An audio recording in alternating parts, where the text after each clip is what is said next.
बादलों से भी ऊपर, जहाँ इंसान की आंख कभी नहीं पहुंची, वहाँ एक दुनिया थी जिसे नूरिस्तान समावात कहा जाता था। ये दुनिया हवा में मुअल्लक थी, चांदी के पुलों से जुड़ी हुई और नीले बादलों के समंदर पर तैरती हुई। इस दुनिया में परियां रहती थीं, लेकिन आम परियां नहीं। उनके परों में रोशनी भी थी और साए भी। परी जुमर्रद। जुमर्रद एक ऐसी परी थी जिसके परों का रंग सब्ज जमुर्रद जैसा था। वो बाकी परियों मैं अंधेरे से नहीं डरती, बल्कि इसे समझना चाहती हूँ।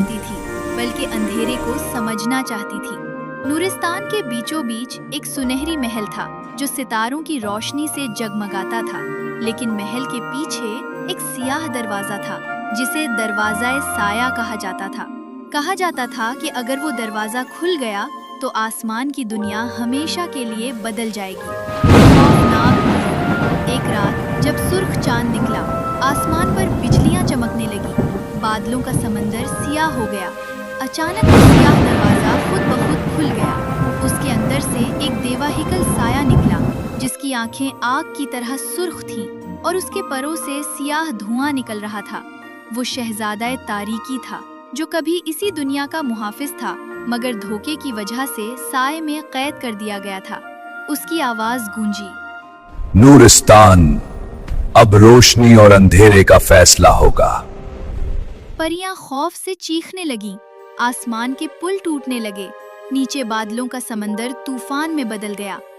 जुमर्रद ने हिम्मत की। वो अकेली इस साए के सामने जा खड़ी हुई। उसने अपने परों को फैलाया और पहली बार उसके परों से सब्ज और सुनहरी रोशनी एक साथ निकली। रोशनी और तारीकी आपस में टकरा गईं। आसमान पर रंगों का तूफान बन गया। नीला, सब्ज, सियाह, सुनहरा, सब मिलकर एक अजीब मगर हुसीन मंजर बना रहे थे। लेकिन जैसे जैसे जंग बढ़ती गई, आसमान टूटने लगा। आखिरी रात जुमर्रद को अचानक याद आया कि नूरिस्तान की ताकत जंग में नहीं, तवाजुन में है।